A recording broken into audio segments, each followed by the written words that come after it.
Welcome to the Gulfstream Park West Handicapping Show at Gulfstream Park West. Ron Nicoletti along with Pete Aiello. And now it is my turn to bow to Pete like he always bows to me when I have good selections. Pete, if you're listening to our show yesterday, his long shot play came in, and I think it paid $110.50. And boy, was he a happy guy. I was indeed. I was happy for two reasons. Number one, of course, I like the horse that won. But number two, I was, when you go out on a limb and you're bashing a horse that bad, you got to make sure he doesn't win. Then you lose all credibility. And the funny thing is, I threw you under the bus during that race later on in the afternoon, just and you turned out to be 100% right. So it's a great day, and I hope somebody out there, besides Pete, had it in there, whatever, to win, exact try, whatever else you did. Pete had the bet free, so it worked out beautifully. What a day in South Florida. It is a fast main track, a firm turf course. It is absolutely beautiful out. We're getting that fall weather kicking in now. Yeah, you said yesterday these are the weather days that people move to Florida for. That's certainly true today. It's cooled down, about 5 or 6 degrees since yesterday? And no humidity, which makes it fun. And those horses should be feeling good out there, besides Pete and I on the stage with this shirt and tie on. So let's go through the wagering menu. We have a carryover, really nice carryover, starting in the Super High Five. And it is in race one, every race with 7 or more horses. We have that. And you see, we're going to start it with $2,500. They didn't hit the last couple of races as far as the Super High Five goes. So starting with $2,500 plus. And Pete, you'll have that first pick 5 of the day. Yeah, the first race is a 7-horse field, but man, it's a tough race. I wouldn't want to try to put together a sort of super high five ticket. I wouldn't even know where to start. But early pick 5, I have a little more confidence in. As I said yesterday on this program, I tend to try to pick winners. I can't tell you who's going to be 5th. Well, and then we have the Rainbow Six, and today we have 10 races, and I'm not going to use the word sequence today. I'm going to save that for Pete. What about format? Format. There you go. Format. It starts in race number 5 today, and that one $1 short of $7,400 in that pool. And of course, each and every day, both here at Gulfstream Park West and Gulfstream proper, we have our final pick 5 of the afternoon, the last 5 races. Great bet, only a 50-cent wager. So lots of fun today. As I mentioned, fast main track, firm turf course. First race, Saturday afternoon, 5 furlongs on the turf. Claim is 3 and up, $8,000. Clean slate, no scratches, jockey changes. Pete, you're right about that. I want to see how you played this with your early pick 5 ticket. Well, I'm 4 deep to start it off, 4 out of 7 in this race, and I'm trying to beat the current favorite and the likely favorite, number 5, Athon. I'm going to go 1, 4, 6, and 7 in here. The one Texas Rustler will be a good price. He has 3 course victories, all 3 of them at this 5-furlong journey. The number 4, Super See Me, gets back on the turf after a subpar run on dirt. Jockey Roberto Alvarado Jr. takes over the riding assignment there. 6, Lakota Warrior, I think, is the speed of the speed in here. And then I use your top play, the 7, Morning Brew. I'm 4 deep in the second race also. I think there's a vulnerable favorite in race number 2. We'll talk about that momentarily, but I'll use 2, 4, 6, and 7. Third race is tough. I just couldn't afford to do much else. I only went 2 deep. The 3, Lady Dealey, and the 6, Tale of Priscelli. I'd add your horse, the 4, Gone to Dixie, if I could afford it. Single. It's not a confident single. It's a necessary single in race number 4, the number 6, Iced Coffee. I don't necessarily think that he's a cinch. I just couldn't find anybody else I could get behind. And then 2 deep in race number 5, I do think that those are the right 2. The 6, Don't Overlook, coming in from Monmouth, and the 7, Master Plan, Todd Pletcher in from Saratoga. $32, so a very affordable ticket there. And you got to, you got to get out of those first 2 legs. You got 4 of the 7 in the first race, and one of those horses, Morning Brew, the one I have on top of my ticket, going to depart from the outside, hoping to sit a stalking trip. I think there's a lot of speed that breaks to this horse. Is inside. The trainer is a Monty Thomas, Edgar Zayas. But I want to go back and show you this horse's last performance, during the stretch run, Pete. And I wanted to ask you about this as it's going down. When this race comes up in play, you'll see this horse pretty game. He just keeps running and running in the stretch. You're going to see him now. And he is the number 1 this day, and he's going to turn for home. And it looks like he's going to get the job done here. He comes up, makes a nice move to get to the the horse that was on the lead. He's coming, and now this horse, coming from nowhere, as you would say, or as they turn for the money, as you say, comes flying at the end, gets this horse and beats it by a nose. My question to you, Pete, is the second consecutive race this horse has been nailed on the wire. What do you think? Is that a question? Yeah, well, I'm asking you, what do you think? Is it something that you see in the horse, or was just the way the race played out? Well, I mean, you look at that backtrack. I mean, he's supposed to win because Chia Ghost blew the turn. I think that was the race that Meneses had no reins and won anyway. So not exactly a flattering situation, but the good news for Morning Brew is he's very consistent. Figure-wise, he runs the same race pretty much every time. He likes this course as well, Ronnie. He's hit the board in both of his outings, including a win over this course. And you went with the number 4 horse on top of your ticket, and that is Super See Me. I went with Super See Me because I'm trying to beat Athon. Morning Brew would be the next logical contender, and Super See Me beat him and actually was defeated by him, so they have a little bit of a rivalry. I like that this horse is getting back onto the turf course, draw a line through that last race. Rider switch today to Roberto Alvarado Jr. I'll be interested to see where he lands from a flow standpoint in this race. I think Lakota Warrior is the speed of the speed, but Athon might have something to say about that. So. Yeah, I mean, he's dropping to this $8,000 level. First start since leading every step of the way across town to defeat $25,000 optional claimers at Gulfstream. That was back on August 25th. My question is, why the big drop? I have a theory on that, and I think I don't know if it's right or wrong, but they claimed this horse for 10. He's won 2 out of 4 since they claimed him. He hasn't missed the board since they claimed him, so they're out on him. He's made them money. Now we're getting into the waning part of the summer and fall season. Then you come into the champions meeting. Do you really want to sit on this horse who's a $10,000, $12,000 horse during the champions meet for 4.5 months? Why don't you, just try to unload him for 8, take your profit, and go on with it? I could be wrong. I hope I am wrong on that, really, because if I am, then he's maybe more suspect than if I'm right. Did you ever think about writing mystery novels or something? You seem to have this whole plot planned out in here. Too many Murder, She Wrote episodes. Lakota Warrior is the one I used. This one needs to save something more for the stretch run. He opened that 2-let lead before fading to finish third. You saw it there, Morning Brew last time out. Ronnie Werner, Lane Luzzy in the saddle. Another horse that had some speed in there. And I used the 4 in the ticket, too. So, as you mentioned, a 7-horse field, but lots of different ways to go in that opening event. You got to drop down. You got a horse that runs exceptionally well in the 7-horse. Let's go to race number 2. This one's 6 1/2 furlongs. Meters of maiden claiming fillies, 2-year-olds, $12,500. There's 7 in this field, and this kicks off the first of 2 pick 4s in the afternoon. And I went with the number 7, and so did you. And that's a Picky Girl who moved to the Henry Colazzo barn after the claim. Drops today to the 12.5 level, stretches out to 6 1/2 furlongs. Stalk finished 5th. It was 16 maidens last out, going 3/4. Logical choice there. The other couple of horses I put on the ticket, I know you wanted to talk about Fergalicious and Adios Chic. Yeah, I'll let you draw your own conclusions about this race. Fergalicious and Adios Chic both stretching out to the 6 1/2 furlong journey for the first time. We'll take a look at their most recent encounter. Adios Chic was a 56-1 proposition that day. Fergalicious is favored 3-5 down toward the inside. They come off the top of the turn together. Fergalicious is going to cut the corner, and at 3-5, she's supposed to kick on.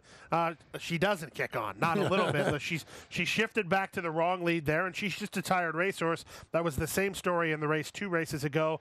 Maybe she'll get better second start over this surface, but at a short price, stretching out at a distance I don't think she wants to cover, no thanks. Yeah, and that's why I went with the number 7 horse on top of my ticket. I had for the same reasons. I think she's the logical one in that spot. Well, if the 1 and 2 get acquainted early like they did last time, or even if they don't and they don't want to get 6 1/2 furlongs, Ronnie, what about the 4, Beautiful Alley for trainer Antonio Ciaffi? She showed some late interest in her last couple of races, and figure-wise, she is improving. She's improving while not improving in terms of finish position. Again, I like that. That's something that you can take note of. She's coming out of some decent races. That's how you know that without knowing the company line. She'll be charging hard on the dropping class. Yeah, I mean, she's dropping class in that last race. For 3 horses in that race out of 8 starters come back to win their next start. So you're right, it was a pretty good race, and that might be the way to go in there. And 5-1 on the morning line, so you might get a little bit of a price on that horse in race number 2. Race number 3 this afternoon. This one is a 7 1/2 furlong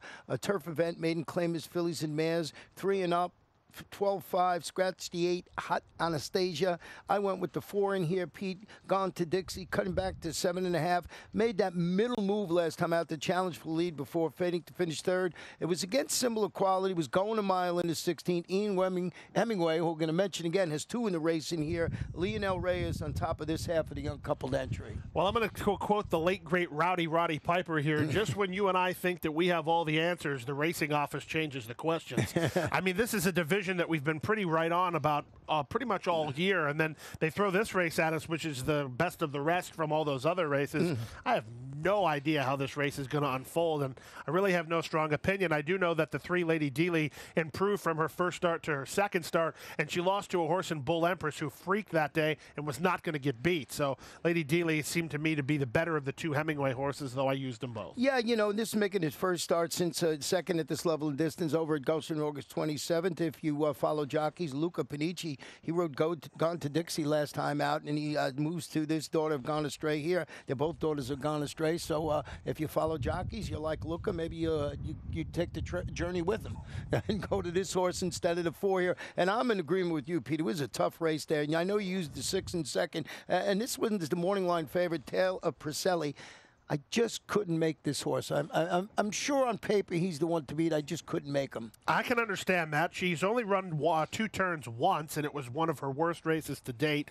The things that you can like about Tale of Priscelli, she ran well last time. It was her first start off the layoff, so she might have needed that race, and now she gets back on the turf. She's run some pretty good races on the turf, but that's just kind of this is the type of race that this is. For everything I can say good about Tale of Priscelli, you can knock her, and for anything I can say good about anybody, you always have the counter argument here. That's why this race is so tough, but it makes it a good betting race. Well, I want to talk about the 2 here because you're talking about a different plot. I want to talk about the Red Tour. He finished 3rd at this level on August 28th.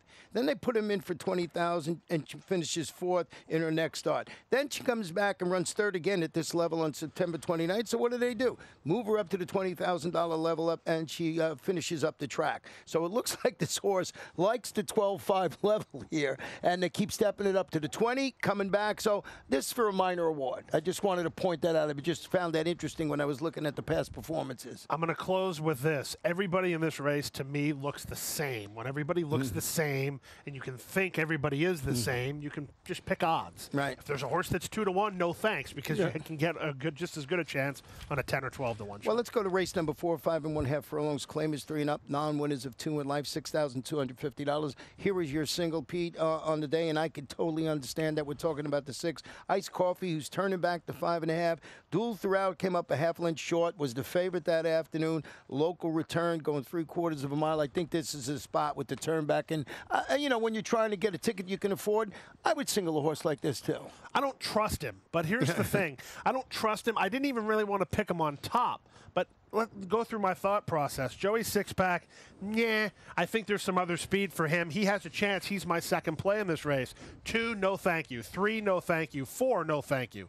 5, maybe, but he's coming back off a maiden victory. Then we have the 6. 7's a turf horse, and the 8 has no chance. So you don't really have much to choose from here, and so you do have some chinks in the Iced Coffee armor in that he's blown some leads and he's been favored, but there are more things that you can like about him than not like about him. Yeah, turning back to 5 1/2, I think might be the key this afternoon. Now, you're talking about the other horse here. You know, I picked a 3 in second, Paso, turning back to a sprint, duel for the lead, retreated to finish 5th against this caliber, going miles, 70 yards. Safi Joseph Jr., Raul Mena in the saddle, but the Nutty Boy is the horse I'm trying to get to quicker. This is the one that frightened me, and he's stepping up to face winners. You know, he was pressured early in that race, and he went off. He defeated $10,000 maidens here, won it by 3/4 of a mile. Antonio Sano was the leading. 3/4 of a mile. No, 3/4 of a length. Antonio Sano, Edgar Zayas atop this daughter. But I thought this race was good enough with 2 lifetime to come back and win again. This is the one that frightened me in this race. That's the point I was trying to make. Yeah, and you made it very well, in fact, and I used that horse 3rd. The one Joey Sixpack, as I said, he's got the rail draw. He's got some speed. He's dropping off the turf. But if anybody goes with him, they're going to be sitting ducks. And I think Iced Coffee's going to be flanking whoever that is. You like Pasador. Mike Welsh likes Pasador. I don't. I think that he is not a play here. Well, we're going to take a short break. When we come back, we'll look at the Rainbow Six and see if Pete has another one of those $100 horses in his pocket. We'll be right back.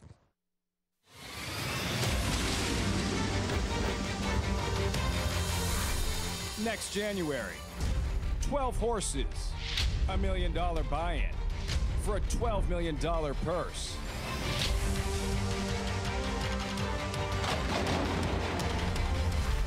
It is the world's richest race.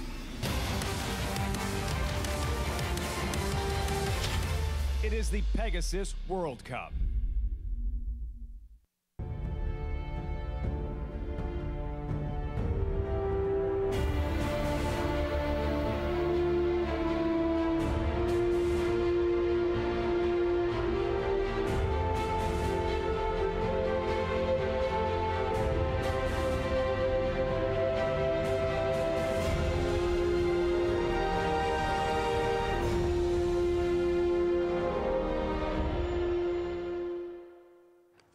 We're back for race number 5 on Saturday afternoon. 1 mile on the turf, maiden special weight, 2-year-olds. We have 8 runners to kick off the first leg of the Rainbow Six. And let's go to my ticket, and we'll show you. I come up. I went a little deep this afternoon. I usually I think like you have to. I thought I was going to stick. I like to stick around $30, $40, but I had to go to $57.60 because I couldn't find any singles. 3 deep here, 2, 2, 2, 4, and then 3 in race number 10, $57.60. So always try and find those singles, but if I put a single out there today, I would have been cheating myself. I just couldn't find one, you know. Yeah, I think so. I mean, there's some horses that I saw in your ticket that I liked as well, and we'll see if we can both get lucky with some of these races. I know that this race, we just talked a second ago, this is a good horse race. We have a little bit differing opinion, but we both think the Pletcher horse is the one to beat, the 7 Master Plan. It's never easy to debut going long on the turf, let alone as a 2-year-old, and there were 2 horses in here, including the 7 Master Plan, who did that. This horse ran on a little bit. I know that this horse has been working well, but this horse has a work at Saratoga in October. How long has he been down here? I get a little worried about those. Yeah, he's an $850,000 son of Twirling Candy, debuting locally. You mentioned that race. He finished a willing 4th in its maiden special weight debut, going a mile in the 16th on the Saratoga turf. I actually went back and looked at this performance, but it just wasn't telling enough to show it as a replay. He sort of just closed on. He made his up ground when the race was basically almost over, but it was it was okay. And you're right, it was hard. It's tough to debut at a mile in the 16th at a tough meeting like Saratoga. So $850,000 son of Twirling Candy. So we'll see how this horse runs. And I want to show you a stat on Todd Pletcher over the last 5 years with 2-year-olds making their second career start on the maiden special weight conditions on the turf. Pretty good. He's 13 for 56, 23%. He's in the money 50% of the time. Of course, everybody bets Pletcher, so there's only a $1.30 return of investment. But just thought I'd throw that stat out there. Now, you went with the number 6 horse in second, and that's Don't Overlook. Yeah, I think you did overlook him. I actually think that he's a main rival to the number 7 Master Plan in this race. Don't Overlook gets Edgard Zayas, and this is a key. Sometimes you have to read between the lines. Zayas has been riding first call for Pletcher, but he's also been riding first call for Plesa. So if you're the agent, that's a tough decision to make. Here's a horse that, similar story to my Master Plan, debuted going long on the turf. That was at Monmouth Park. He blew the break and showed some late interest, but he's been freshened up since then, and he comes in for a trainer that's been winning races this way, and Eddie Plesa Jr. I like him at 5-1 on the morning line. He will be part of my multi-leg investment. And what about your first race from New Jersey? It's on the grass. It doesn't count. It's only the main track. It's only the main track. Let me tell you about the 2 in here. He's the one. This one was a really well-meant second on the turf at this level and distance back on August 27th. Now he goes back to the lawn today after tilting windmills against rising superstars. 3 rules in the $500,000 in reality division of the Florida Cyrus Stakes. So he's going back. He ran good on the turf then. I think he got a little bit of a price on him. Well, he's actually the second choice in the morning. So the line maker was thinking like me. I like that performance 2 back. I don't know what he was doing against 3 rules in that race then. I guess they wanted to see what they had, and he ran in there going back to the turf. I think he has a big shot. Easy, Don Quixote. Let's talk about number 5, Hat in the Ring. You liked him enough to show his last race. He adds blinkers today, and I think we're going to see his replay where you can prove that they needed to have blinkers. Yeah, you're going to show you this one here. He was the number 13 that day. Even though there was only 9 horses in the race, there was a lot of scratches. So when this horse turns for home, I just wanted to show that. And as he turns for home in here, you'll see him on the outside. There he is, the number 13 horse coming up. And he just races greenly. You'll see he comes into the stretch now, and he sort of like weaves in. He looks like he's all over the place. You'll see him ducking in here and everything. He ducks out there. Ducks out there. Then ducks right back in, switches his leads doing it. That was not good.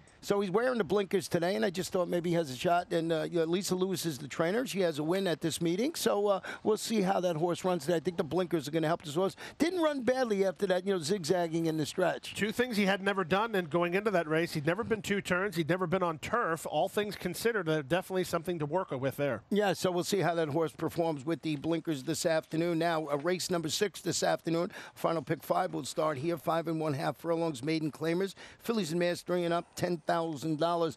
Hey, it's Gulfstream Park, so you know we got a full field. There's 11 in here. This is a tough race to figure out, and both of us have the number 10 right on top. Little quiet. Always happens when I say that. Well, and we were right yesterday with the toughest race of the card. We both liked the same horse, and she won. That was the race before my 50-1, by the way, so good on that. We're waiting for another one today, too. I don't know that I can come up with one, but Little Quiet is a horse that I'm just on the bandwagon. I'm not jumping off the bandwagon. I'm also a Carolina Panther fan. I'm not jumping off that bandwagon either, even though they're 1-5. Same story with Little Quiet. She's run good races. Her figures are solid. That's the thing I like. I like her consistency on the figures because I don't think that anyone else in here can sport the 44 and 45 figures that she has been doing. Yeah. I mean, she gets the tepid nod, in my estimation, to finally cure that also-ran status. She's always there, but she just doesn't close the deal, so maybe today's the day at this 5 1/2 furlong distance. I went with the 2 Love Again in second, who's shortening up in distance after responding to the drop-down by dueling for the lead, finishing a distant second against 10 maidens, going 6 1/2.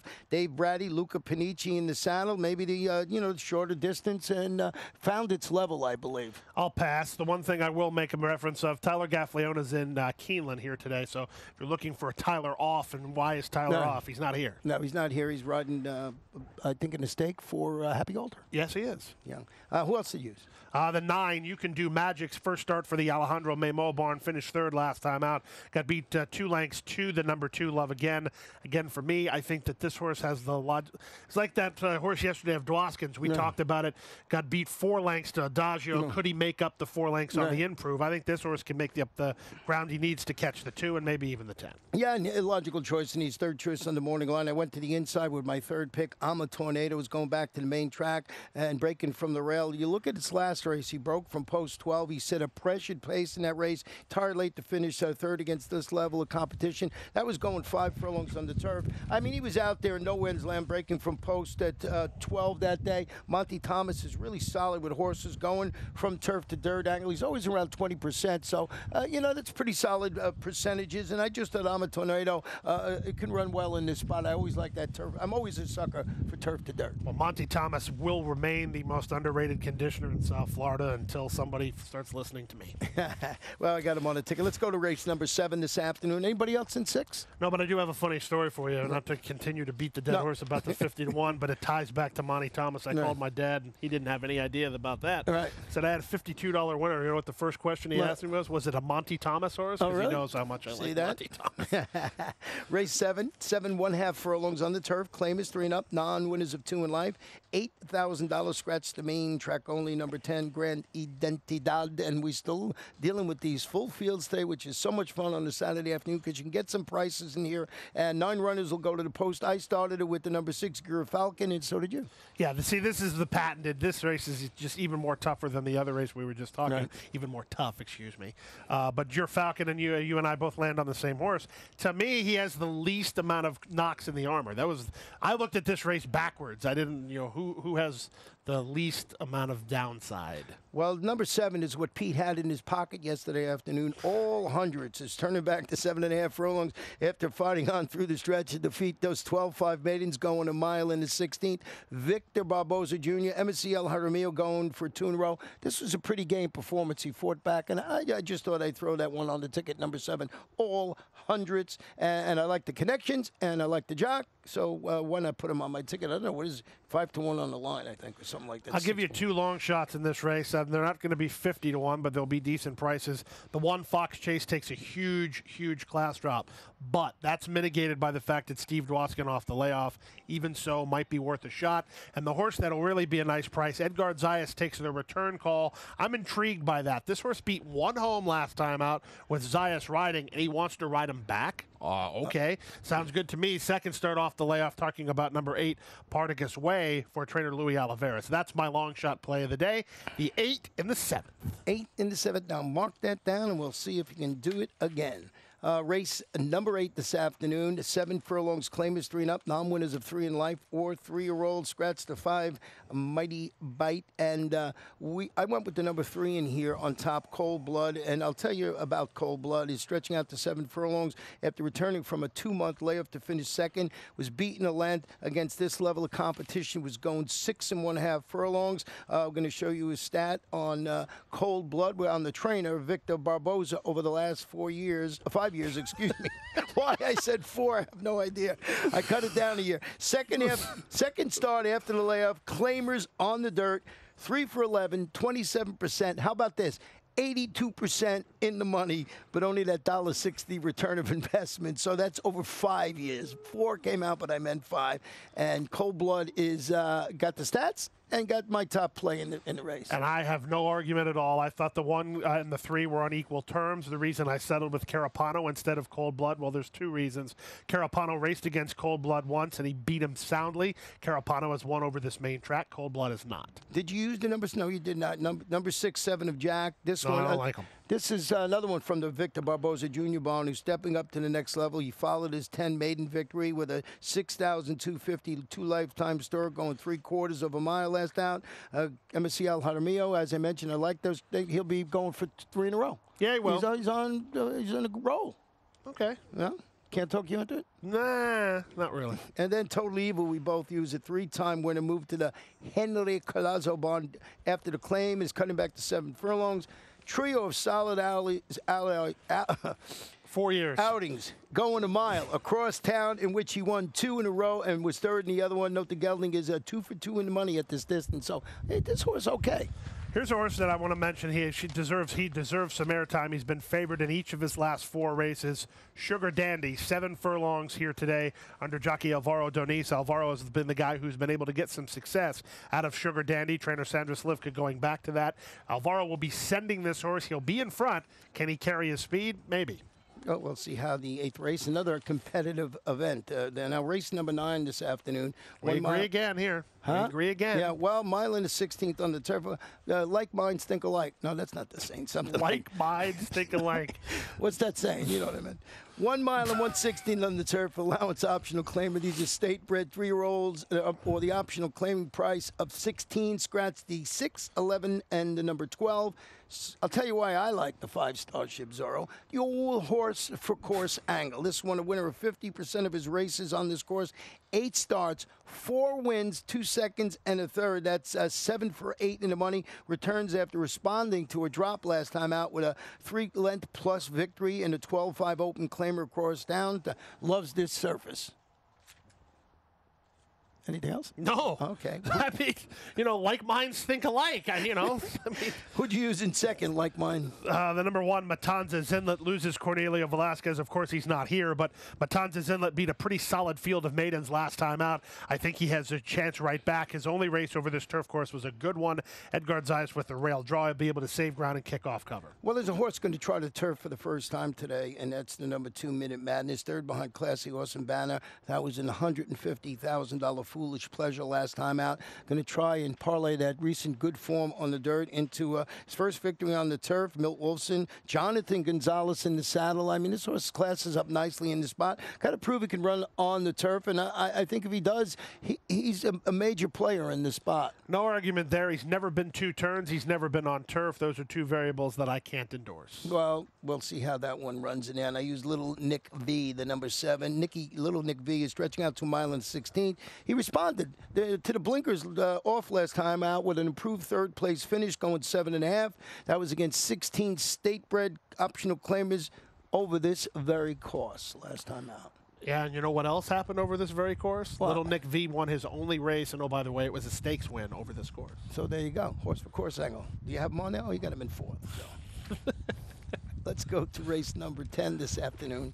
I should say we provide comedy. There's at least 2 people out there that watch this show for no other reason than to get entertained. It's not about picking horses. It's about making them laugh. Yeah, I don't know if they pay attention to us picking horses, but certainly 7.5 furlongs is the last race. That's race number 10 on a beautiful Saturday afternoon. Maiden claimers fillies, 2-year-olds, $25,000. Scratch 11, 12, and 13. So 10 runners in the nightcap. I went with the 6, Divine Paradise, 3rd on the turf, and a $35,000 career debut. Goes back to the grass today. Failed to show much when trying 25 maidens, and a race moved from a mile on the lawn to 7 furlongs on the sealed sloppy track. It was just 7 days ago, but when I thought this horse was going to run in a mile on the turf, comes back and has to run in the sprint. So I'm going to put a line through that race. She clearly does her best running on the turf.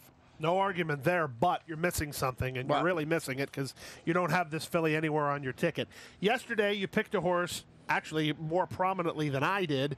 That was the second time Steve Dwoskin horse that didn't run bad in the debut. Right. Well, there's another one right here, number 8, Taco Wayne Shot. She split a field of maidens in her debut. She had never raced at all. She was going long on turf and debuting for Steve Dwoskin. That's like the quintessential, you have no chance to win, and she doesn't disgrace herself. She ran 5th. She ran on. I think she improves a lot here, and you got Panici up. Yeah, and horse that you might want to use on your ticket there. I seem to have it somewhere on my ticket, don't I? No, I do not. I didn't use it at all. That's why I said I just, Well, it sounded so good, I was hoping I used it on my ticket. I did go with the 10 Little Shade as a daughter of Arch, dropping to the 25 level on the turf after hitting the board in one of 3 sprints in the main track at the maiden special weight level. She's got the breeding, she's got the class release, and I think that's going to help produce positive results. So I like Arches on the turf. No argument there. 7, Gladdy, my dear, both made both of our tickets for trainer John Dowd, first-time starter out of a Mr. Livingston mare. He loved this course, so maybe the offspring will too. Well, that's how we see. Anything else here before we wrap it up? What was your long shot here? Because we're going to keep a record now. The 7th race, the number 8, Partagas Way, and you can add the 8 in this race. This horse will be a good price. I like this horse, Taco Wayne Shot. Maybe he doesn't win, but she'll be around. I guarantee that. Always a lot of fun here with Pete on the morning show at Gulfstream Park West, and we'll see how things work out this afternoon. Good luck with all your selections, and don't forget that Rainbow 6 in race number 5 approaching $4 grand and $8 grand in that pool. Good luck today, everybody. What do I love about horse racing? Everything.